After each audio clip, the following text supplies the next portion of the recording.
We'll start with Sheffield United, who were the busiest club on deadline day, making 4 signings.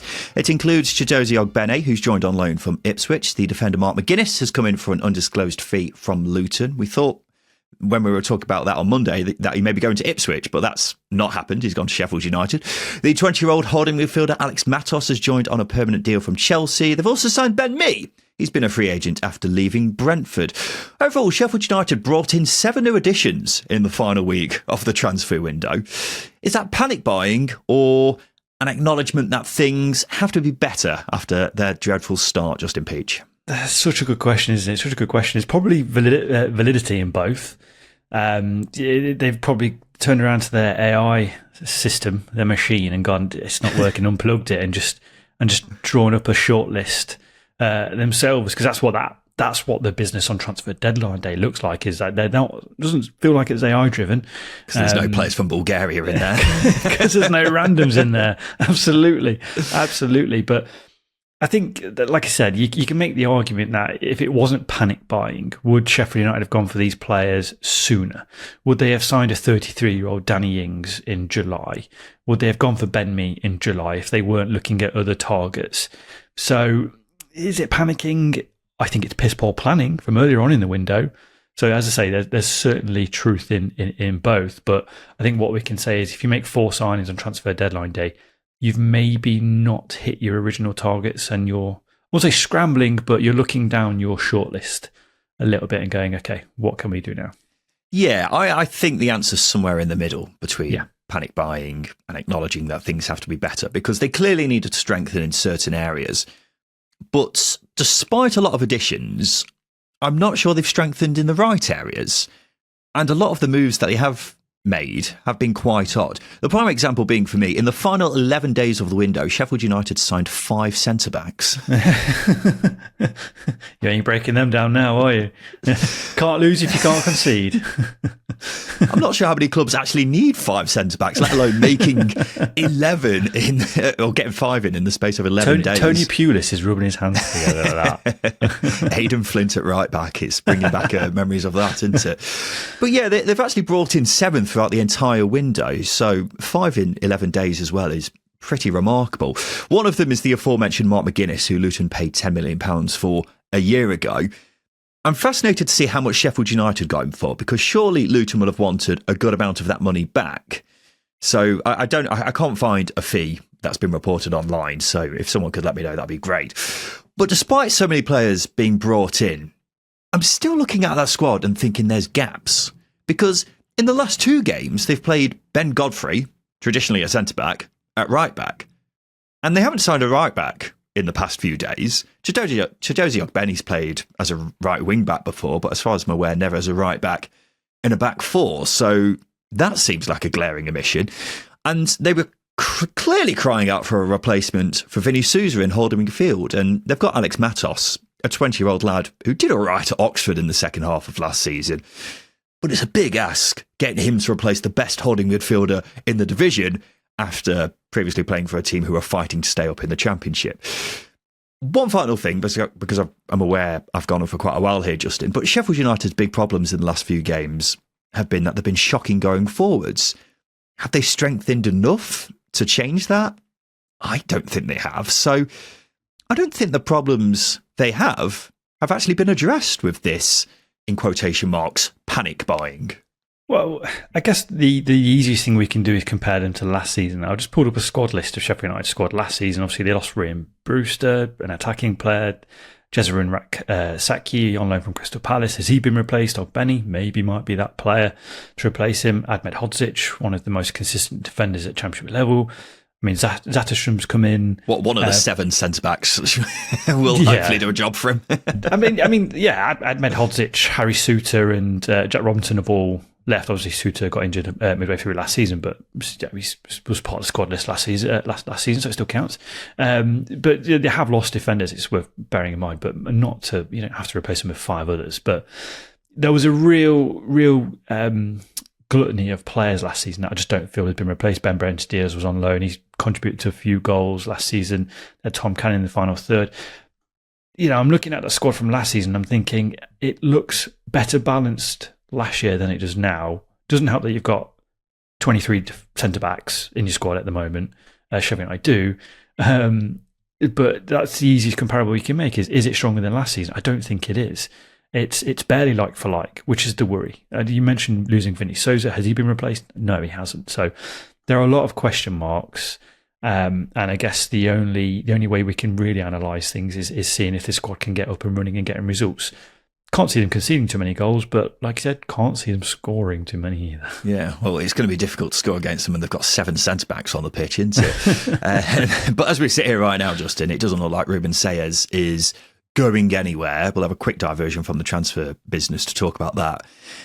Because it seemed to me as if time may be up for him already after that reaction from the Sheffield United fans following that Middlesbrough game at the weekend. So if he is indeed staying, are you surprised by that? No. Like I said last Sunday, I think it's an emotional reaction to what has been their worst start in over 30 years. Like I said, it takes a long way. You got to go a long way back in the records to find their last run of games this poor, especially at Championship level or First Division. So I'm not surprised he's still there, mainly because the squad isn't good enough, and that's been demonstrated by them signing 7 players in the final week of the window. Clearly, Ruben Sayers has had conversations. He's called it out himself. We know this. So this is where we can start to really get into if he's up to the job. He's got 2 weeks with the players over the international break. He's got new signings. We've got to see what he does between now and the next international break. If it still continues, then yes, the position becomes untenable. But for me, the squad was vastly short. That's been clearly demonstrated by the length of recruitment they've had, not just the players that they signed, but we signed that many players in the final week of the window. I think you're admitting to yourself that, yes, the squad was very much short. I think it was definitely short in areas. I still think it should be doing a lot better than it was, but that's a discussion for another day. I don't think you can ever be surprised about a manager not being sacked after 4 games, is what I would say on Sayers' future. But as I said on Sunday, I wouldn't have been surprised if they pulled the trigger either, because 4 games isn't enough time, but ultimately things have gone as badly as they could have so far. They've got Ipswich away after the international break, which is possibly the last fixture Ruben Sayers needed. And if they get a tank in there, then there's going to be a lot of criticism directed at not just Sayers, but the club hierarchy now from supporters as well, saying we should have got rid of him in the international break when we had the chance. So maybe he'll pull a rabbit out of the hat and get a result at Portman Road, and then they can start moving on from this shocking start. As I was saying on Sunday, I don't think he should be sacked because 4 games just isn't enough. But if you're making the decisions at Sheffield United and sticking with Sayers, you need it to work out. Otherwise, you could be finding yourself writing off this season already. Yeah, it's true. I mean, you say you've got to pull a rabbit out of the hat to get a result at Portman Road. I don't think you need to pull a rabbit out of the hat to get a result at Portman Road at the moment, because Ipswich haven't really got going. Well, in comparison to Sheffield United's performances so far, that'll be a rabbit out of the hat, wouldn't it? Well, if they can score, that'll be a rabbit out of the hat. But I think getting a result and getting a clean sheet would be a decent day for Sheffield United. But things need to improve. That's the bottom line. Things have to improve. There has to be better balance. Obviously, the Middlesbrough game was fairly tight, but also they didn't really threaten. Didn't really threaten Middlesbrough, and that's where you have to look at it and go, yes, you've got to improve, you've got to do better. And that's what he's going to be judged upon, is whether or not this team can start creating, because despite them being defensively sound, they're okay, they're fine. Going forwards, with the players like Tyrese Campbell, Callum O'Hare, Gus Harmer, there's enough quality there to be laying a glove on opposition, and they haven't done that yet, and that's where you think criticise it.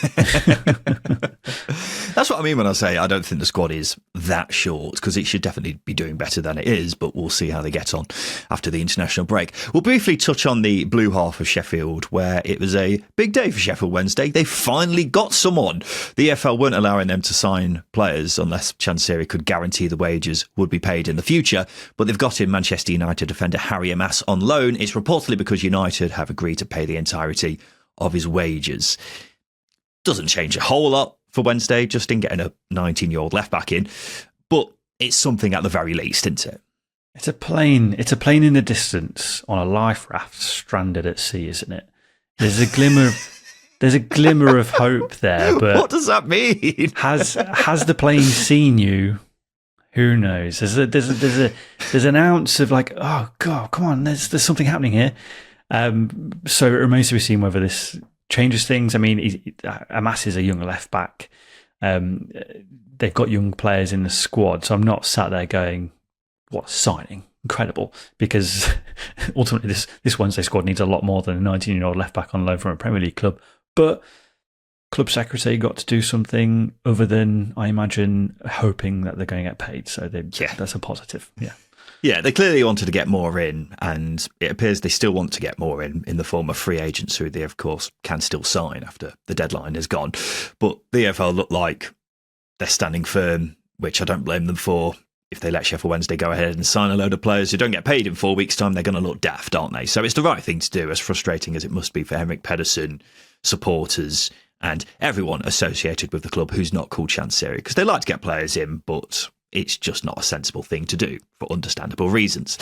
Let's move on, Justin, to Wrexham, who their deadline day business means they've now broken a championship record. It's the most money spent in a window by a club who weren't in the Premier League the previous season. They've spent more than £30 million. The big move on the day was Ben Sheaf joining from Coventry in a deal reported to be worth around £6.5 million.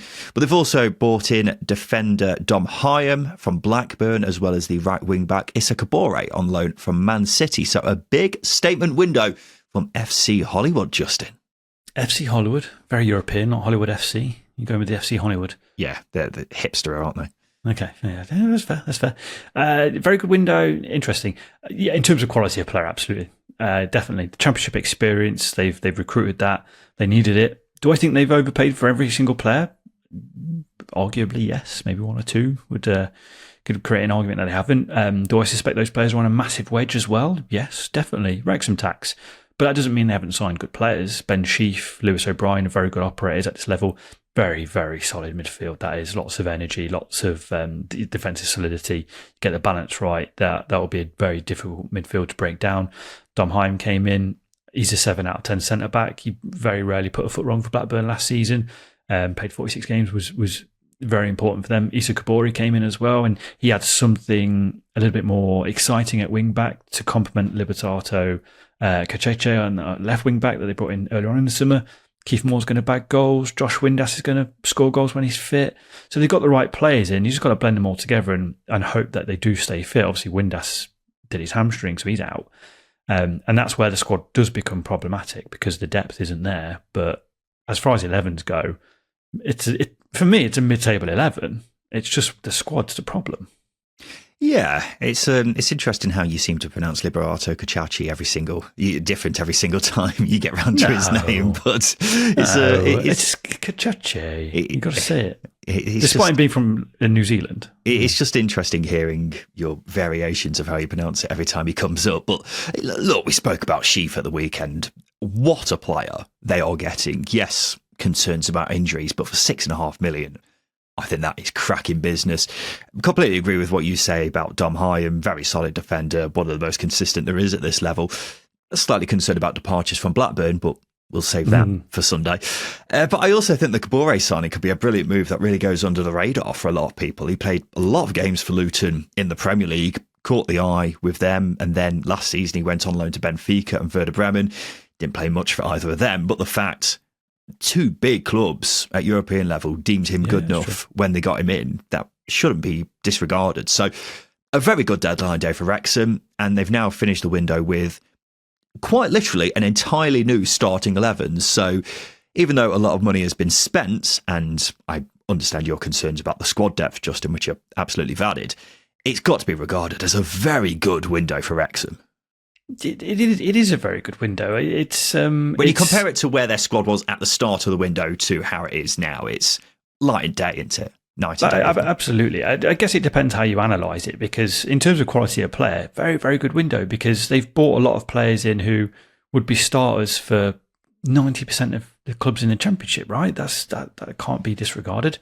It's when you get down into the economics of it. Have they overpaid? Yeah, that's when you go, well, actually, is it a good window? Because if you're going to spend a lot of money, you could make the argument that Wrexham could have got better players for the money they've actually spent on the players that they brought in. Like I said, it's Wrexham tax. There's an element of that coming into it, but it's hard to deny the fact that Wrexham have vastly improved their starting 11. for a League One, you take FC Hollywood out of it, League One team coming to the Championship, they always struggle because they're always burdened, sadly, with League One players. Derby last season, Oxford last season, countless examples. So they're always going to struggle at times. Whereas Wrexham don't have that. They've got a starting 11, like I said, that is good enough, I think, to be mid-table. I get more than that.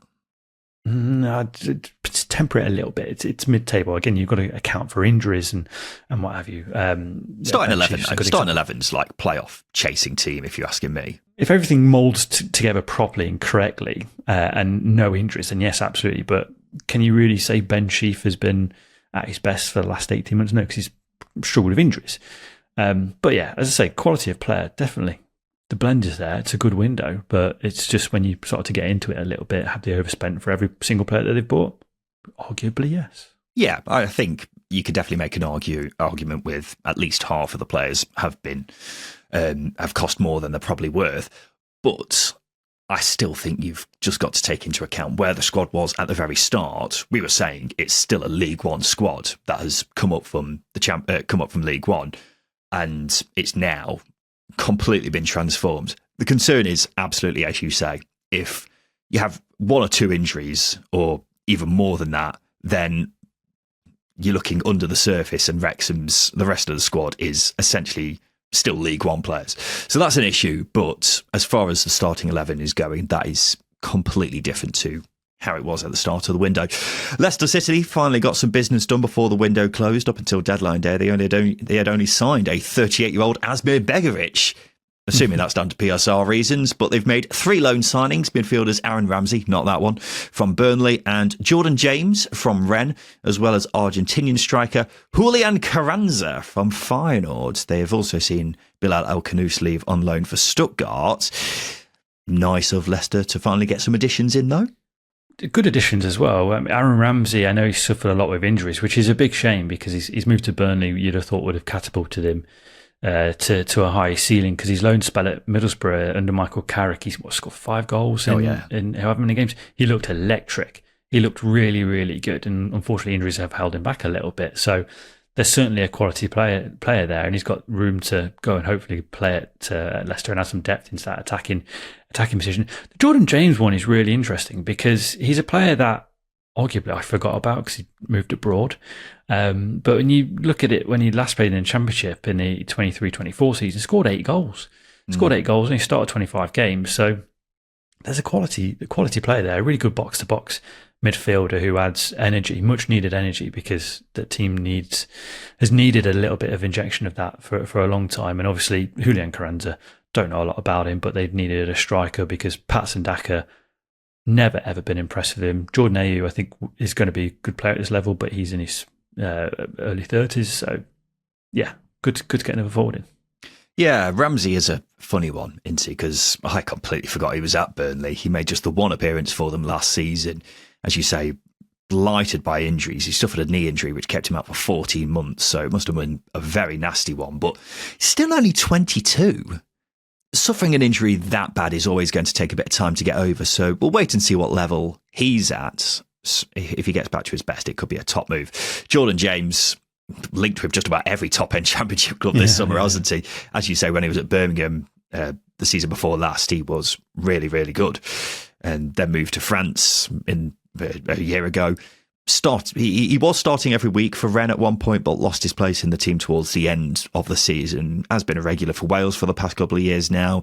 Very good ball winner. Still only 21. Interested to see if he starts ahead of Samare or Skip. We'll see. And Carranza, same as you, I don't know much about him. He was at Philadelphia Union in the MLS and was averaging a goal every other game. Doesn't appear to have had a great time at Feyenoord, though.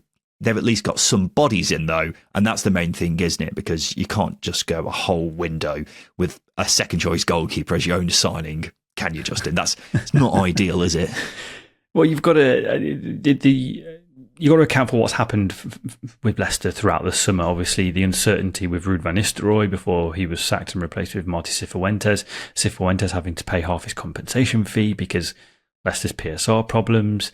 Then the fact that Leicester didn't communicate anything throughout the summer, no pre-season plan. This was all amidst the Van Nistelrooy saga. So the club's been a mess, and like we've said earlier on this month or even last month, that if it wasn't for Sheffield Wednesday's problems, Leicester's problems would have been probably at the forefront of our discussions, because it's been low key and absolute shambles at the King Power this summer, and I just don't think many people have really spoken about it or really identified it. But I think them getting a couple of signings in doesn't mask over what the problems are at Leicester at the moment, but it certainly remedies a little bit.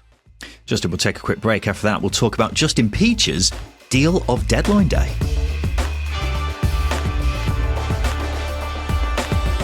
Hello everyone, just a quick one for me. We're currently running a survey to get a grasp of all your viewing habits here on YouTube. If you take the time to answer a few questions, you could be in with the chance of winning a PlayStation 5. All you need to do is hit the link in the top right hand corner of this video to get involved. Go on, click it. Click it. Click it. Thank you. Welcome back to the Second Tier Podcast. We're here talking about all of the deadline day deals from across the Championship. But just before we get on to the rest of them, Justin, may I take this opportunity to point everyone in the direction of the latest video on the Second Tier YouTube channel. I've revealed the top 10 most expensive transfer windows ever by Championship clubs. It includes the summer windows just gone of 3 current Championship sides, which is certainly one to have a look at. But with that being said, Justin, do you think we'll continue to see Championship clubs spending more and more? Is this going to be a growing trend, do you think? Whether it's a growing trend or not, I don't know. I do genuinely think that COVID happening a few years ago just held a lot of clubs back from spending. Yeah. Clubs, contracts, etc. All of that will impact what clubs spend. And ultimately, they've been trying to make sure they get things right post that. And I think what we're seeing now with a lot of clubs is resetting. West Brom's such a good example of that. They've dropped their average age of their squad drastically. They've needed to, because they needed to reset. So I don't think we'll see a growing trend of clubs spending more and more. I think we will see clubs spending smartly, because there's that room to spend a little bit more. That being said, I think this window's been, I won't say blighted, but certainly you've got Birmingham, Wrexham, very unique situations. Then Ipswich and Southampton have had big resets as well. So we have seen clubs spend a little bit more than usual, I think, because of those circumstances.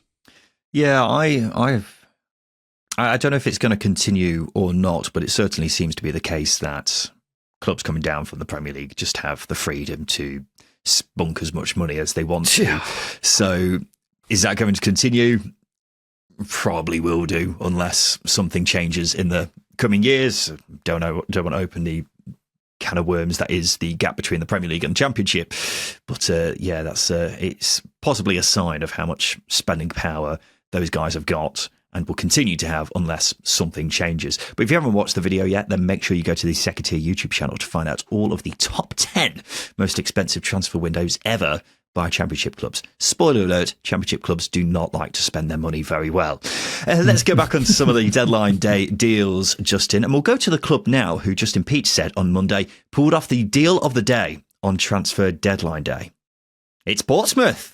And that's because they've got Conor Chaplin back. The attacker came through the Pompey Academy before leaving in 2019 and has rejoined on loan from Ipswich. They've also brought in 3 other players, Mackenzie Kirk, who's a striker from St Johnstone, Franco Ume, who's an attacker from Crystal Palace, and Joe Bursick, who's a goalkeeper from Club Brugge, was once at Stoke. They're all on permanent deals, but Justin, you are very excited about that Chaplin deal. Yep, very excited. He's lively. He knits attacks together very well.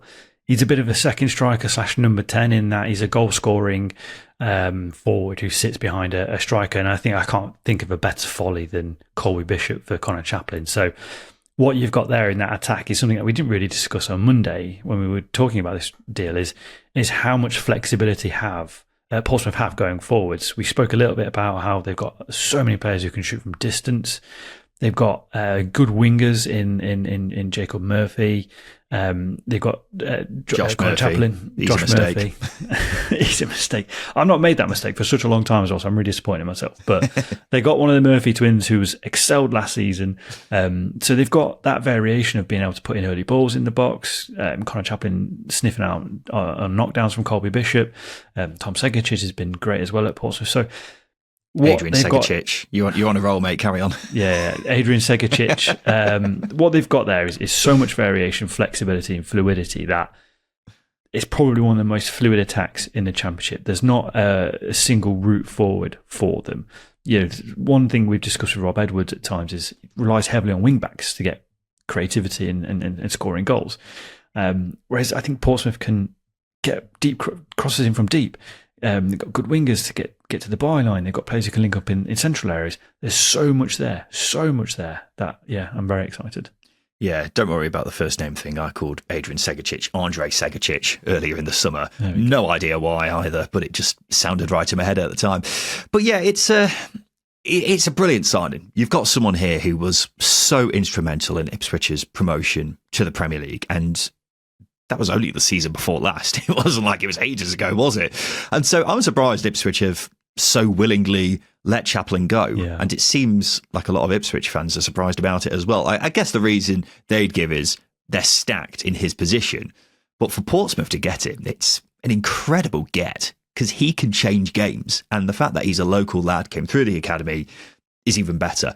My only concern is how does he fit into the current team? Because we were just talking about Adrian Segacic. He's been playing in the number 10 role and has looked very exciting so far.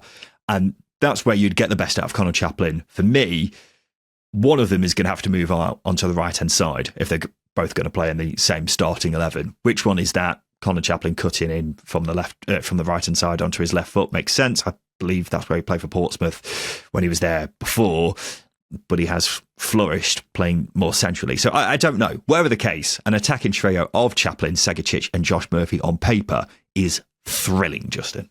Yeah, I think when you're looking at it from a positional point of view, it's. I think how you look at it is a very sort of left winger, central attacking midfielder, right winger. Whereas I think the way to look at it is the link up play, the potential link up play is there. It's so significant.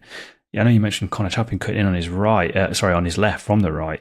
Is that there's a link up player in Segacic there, a technical profile of player. We're not even mentioning John Swift, by the way, who's also very capable at this level. Yeah. So there's the technical profile of player that they've got in that final third. Like I'm not worried about where they play because they're going to do damage to opposition, whatever they do. That is the crux of it. They're going to damage opposition, however they play, whatever they do, because they've got players who can think on their feet, who are technical, who are just going to be a threat at all times. And that's a very frightening proposition. I think I alluded to it in the live stream on Monday. That for me changes Portsmouth's offering as a lower mid-table team to pushing higher in the table if it all clicks. I'm very, very excited by it. And let's say Conor Chaplin coming in, deal of the day for me, because you're getting a player who can score at championship level, who can create and can do damage to opposition. And you're getting him for the season. Might only be for the season, but he's coming home as well because he's Portsmouth lad. That adds a little extra element to him wanting to really succeed. Yeah, Luke Moore from the Football Ramble, big Pompey fan. He has been messaging us non-stop about this because he's starting to believe Portsmouth could surprise people this season. And after this move, for what I'm seeing from them so far, I'm not going to disagree. We were expecting Birmingham City to be busy on deadline day, maybe slightly busier than they actually ended up being, but they've gotten a couple of recognisable faces. Patrick Roberts has joined on loan from Sunderland. They've also signed Jack Robinson on a permanent deal from Sheffield United. What do you think, Justin? What do I think of Jack Robinson or what do I think of Patrick Roberts? Go on. I like Patrick Roberts. That's a great signing. The Jack Robinson one, I saw someone post a clip on Twitter. It's an in-between clip where it says, it's not my first choice. And then the reply is, it's your last choice, isn't it? And then the other reply is, but it's a choice. That's the best summary of Birmingham signing Jack Robinson I can think of. I'm not saying I don't like him. I am saying he's over-aggressive and sometimes a liability. And where does he fit? Left-footed centre-back. They've got Aaron Cashin on loan. Is he cover at left-back? Well, he's not played there since he was at QPR. I think you've just fallen into the big trap, Justin, because yes, Jack Robinson has been playing at centre-back for so long now that we forget that he was traditionally a left-back, wasn't he? Yeah. So I assume that's where he's come in. When's he last played at left-back? When he was at QPR? It doesn't really matter, does it? You can still play there. You lose your edge, Ryan. I played centre-back for years. I forgot how to play full-back. You've forgot to play football altogether, mate.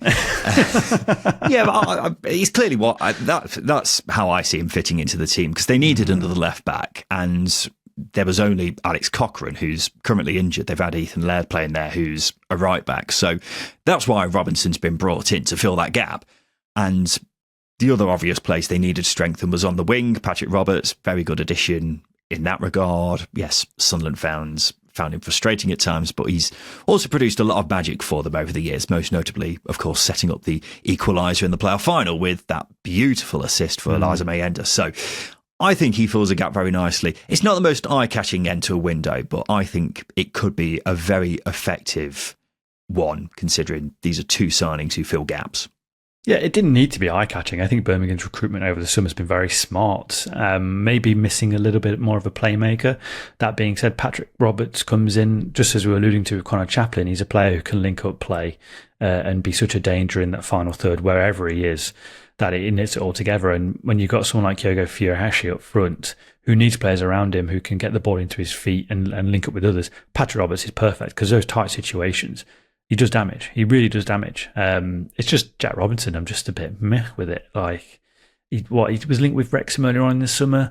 He's a very aggressive defender, and that has its perks, but he's also a liability, I think. I think you're being harsh, considering he did play most games for a team which got a record-breaking points tally in Sheffield United last season. So I think he's still got a lot to offer, and as I say, it'll probably be as a left-back where he hasn't played for a while, but he's still a very experienced operator at this level and will provide a lot behind the scenes as well as on the pitch as well. Timely reminder for everyone, by the way, that Patrick Roberts is now 28, has only won 18 headers throughout his career. Just always worth reminding people about that. Swansea were very busy little swans on deadline day. They got in 3 new additions. The big one was the striker Adam Eder, joining from Celtic in a deal reportedly worth around £7 million. But they also got in on loan the Burnley winger Manuel Benson and Chelsea left-back Ishe Samuel Smith. A bit of a strange couple of scenarios with those last 2 moves. Firstly, the Benson move was announced 24 hours after the window had closed.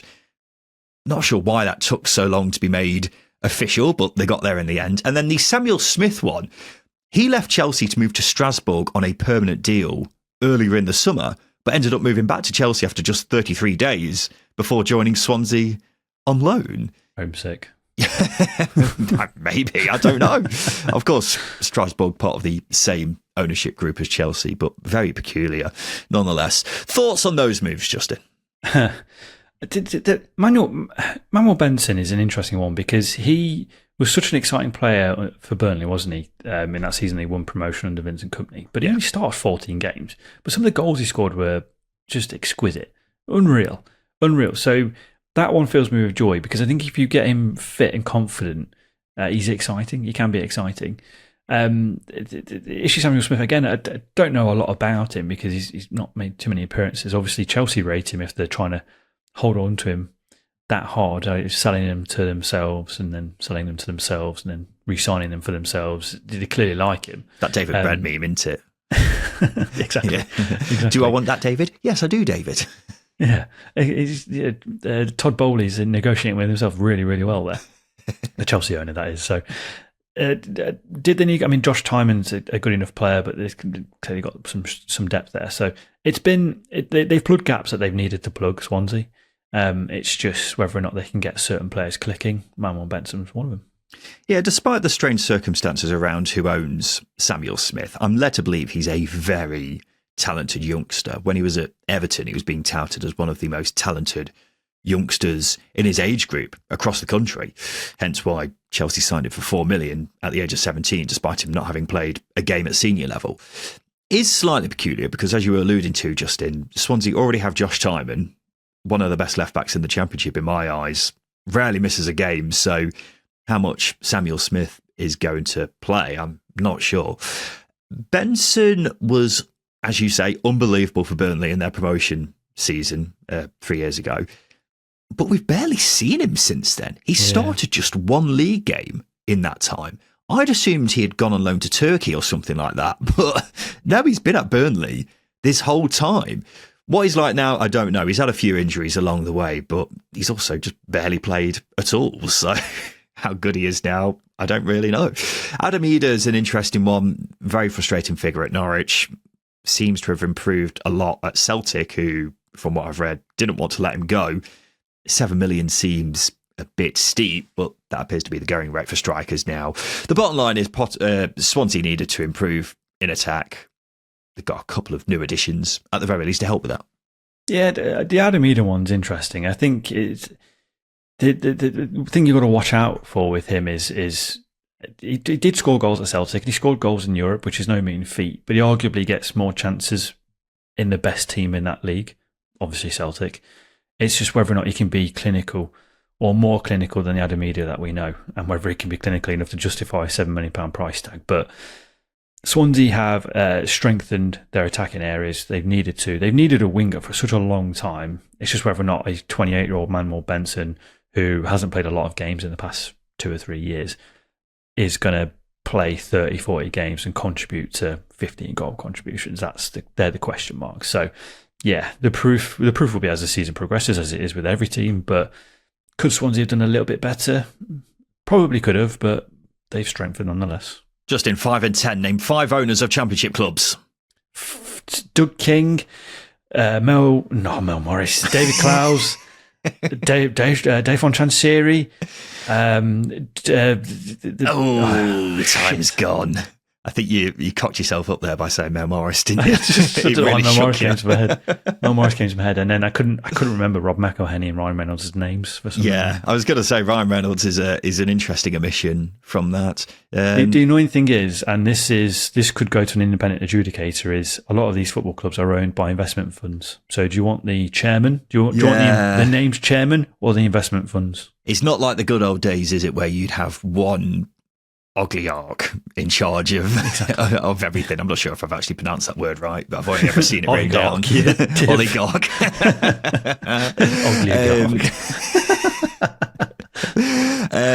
But yeah, I was trying it on myself earlier and I was struggling as well. So you did well to get 3. I would have counted the likes of Tom Wagner and whatever. Tom Wagner's just the front man. Just saying. Yeah, I would have counted it though, because owners. Steve Gibson? That's the oligarch. Oligarch, yeah. The Teesside oligarch, as he's well known around there. Coventry have signed centre-back Luke Wolfenden from Ipswich in a deal reported to be worth around £4 million. He's a very good defender. A lot of Ipswich fans also quite annoyed that he's been allowed to leave, similar to Conor Chaplin, Justin.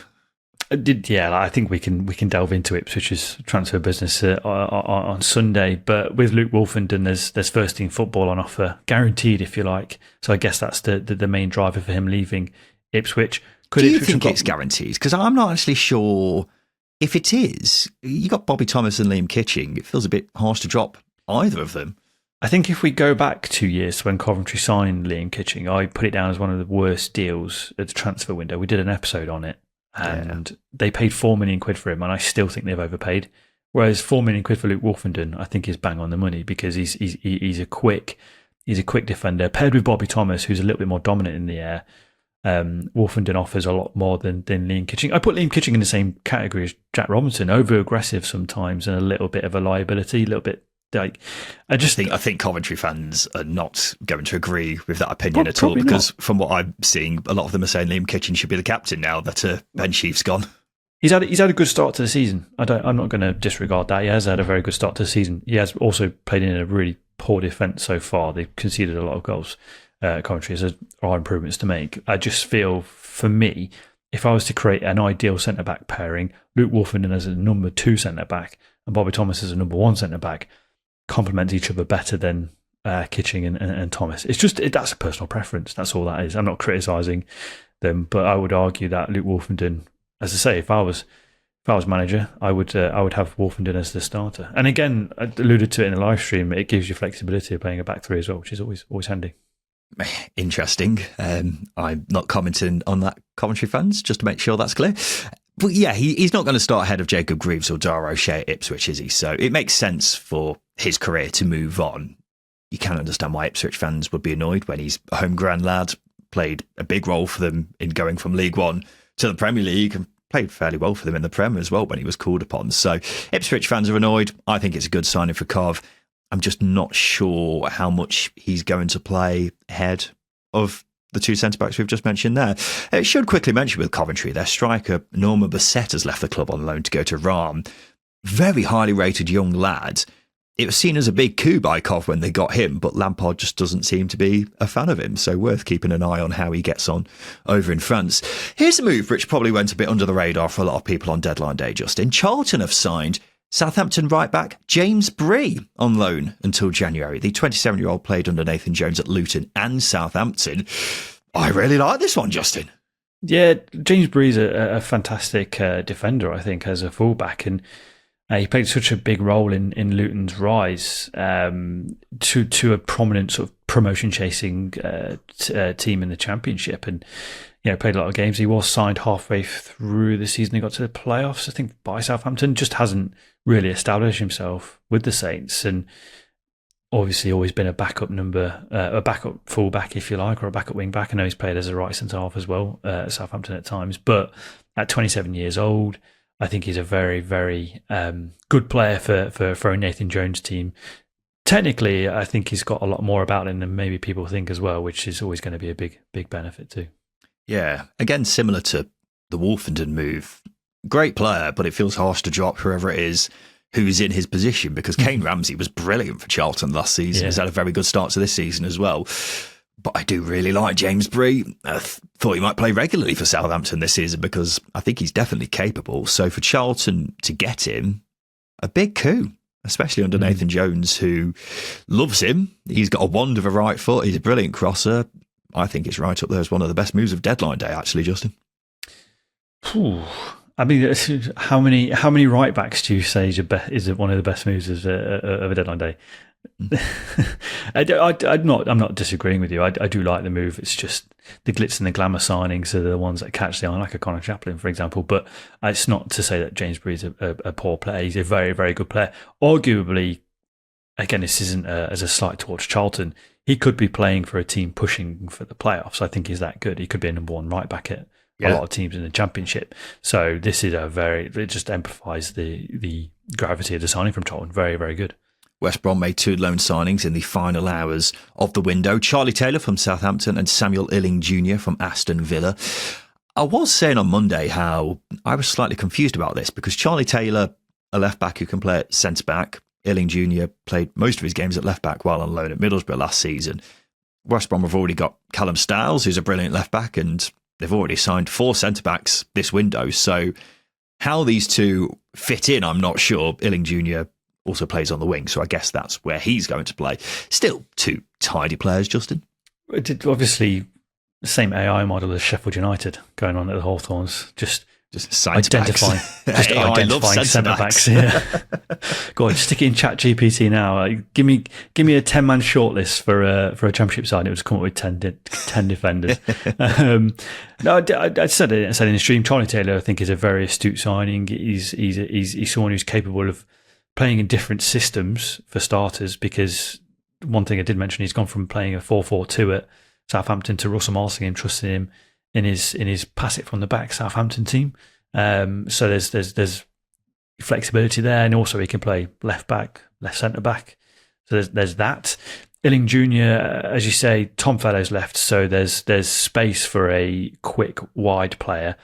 Clearly not going to play wing back. He's going to play further forward.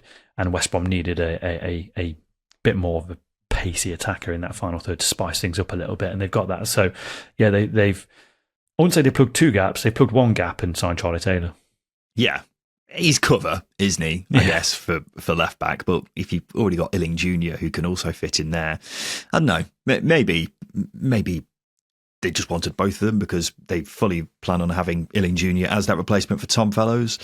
And Taylor is literally, as we say, just back up for Callum Styles. But we'll see. As I say, 2 very tidy players. Speaking of tidy players, Millwall have signed midfielder Will Smallbone on loan from Southampton. They also got in Austrian international Tierno Ballo from Wolfsberger, also on loan.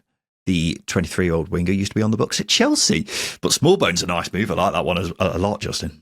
Yeah, Smallbone's a very, very capable player at this level. He really excelled at Southampton in their promotion season under Russell Martin, a player who came deep for the ball and progressed play through the thirds. Smallbone played under Alex Neil at Stoke as well. He was on loan at Stoke under Alex Neil, and that's probably an important thing there to mention. But with I Will completely Smallbone, forgot about that. very forgettable. Don't worry, very forgettable. A lot of players have passed through the Bet365 that you'd forget. That was a weird summer for Stoke in that year under Alex Neil. But yeah, Smallbone. I think something that I mentioned before. When you've got a player coming in to add a little bit of composure in midfield, it speaks of a bit of a style change. And Millwall going for a dramatic one, or not a dramatic one, but a big one under Alex Neil to temper things. And I think Smallbone adds a lot of control in that midfield that they probably lack at the moment. So yeah, very, very tidy, I think. I like it when clubs sign players that they need, Justin. Sounds obvious, but certain clubs seem to struggle with it. Will Smallbone is exactly what Millwall need. Someone who can pass the ball from deep. They've got Casper Denara, who's a brilliant ball winner. Smallbone is the one who can play it around. Just makes a lot of sense. Mm-hmm. Don't know much about Ballo, but out wide was one area where I thought Millwall could strengthen. So we'll see how he gets on. But overall, I'll be looking at that Millwall squad and be very happy with that. And we'll finish with one of the most expensive moves of the summer, actually, Justin, which also probably went under the radar for most on deadline day. Southampton have signed Leo Scienza from Heidenheim in a deal worth up to £9 million. He's a 26-year-old Brazilian Luxembourgian who can play on the wing or down the middle. At the age of 21, he was playing in the 5th tier of Sweden. Was only playing in the German 3rd tier just 2 seasons ago. So a pretty mad rise for him, getting a £9 million move to a club just relegated from the Premier League. But Southampton have been all over Germany, haven't they, over the past summer? I think that's 4 signings they've made from Germany now, and have spent a lot of money there as well. Yeah, Damien Downs came in. I can't think of any of them. Joshua Kwasi and the midfielder whose name escapes me, who cost them £10 million last week.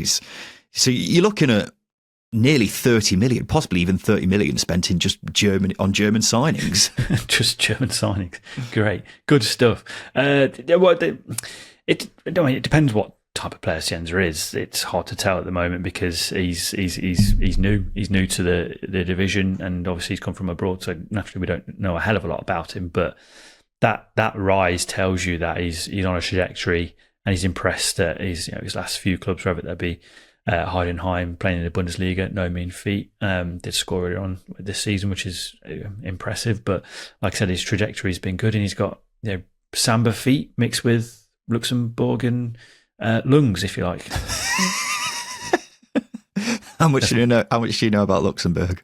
I know it's the you can walk from one side of Luxembourg to the other. It's like 30 kilometers. Nice. Okay, I've done that when I've gone on a hike at some point. Yeah, just kind of anecdote. You walked from Derby to Nottingham to get a Taco Bell one time, didn't you?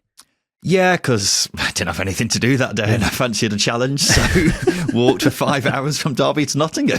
That could have been one side of Luxembourg to the other. Yeah, well, there you go. That gives you a good idea, doesn't it? The midfielder we were talking about just a second ago is Casper Yander, who's joined from Nuremberg. Yeah. £10 million he's cost. So, yeah, you're looking at near enough £30 million that Southampton have spent on players from. I think, I don't know what division Heidenheim are in off the top of my head. I think they're in the Bundesliga, actually. Yeah. But then Downs is from the German 2nd tier. Yander is from the German 2nd tier. And I think, who's the other one? Kwasi. He was playing in the German 2nd tier, even though he's come from Hoffenheim. I think he was playing on loan in the German 2nd tier. So it's just interesting to see where clubs are scouting, and they spend a lot of time focusing on where they think the value is. So a bit of a technical point there, but you're absolutely right. A Brazilian Luxembourgian is a fantastic mix. Would love to know how his parents met, because there must be some sort of a story there. But there we go, ladies and gents. This has been the Second Tier podcast, and this has been a midweek show looking at all the deadline day bits of business. We're not going to be back again tomorrow because there's no championship games this weekend. It's international break, the annoying international break. So we'll be back again on Sunday, where we'll be picking out the best and the worst of the transfer window, who we think have been the best signings of the summer, who we think has had the best window of the summer, and also who we think has maybe had a window which has left us a bit concerned, but not including Sheffield Wednesday in that, surprisingly. But ladies and gents, this has been the Second Tier podcast. We look forward to seeing you again on Sunday. I've been Ryan Dilks. I've been Justin Peach. And a big thank you for listening.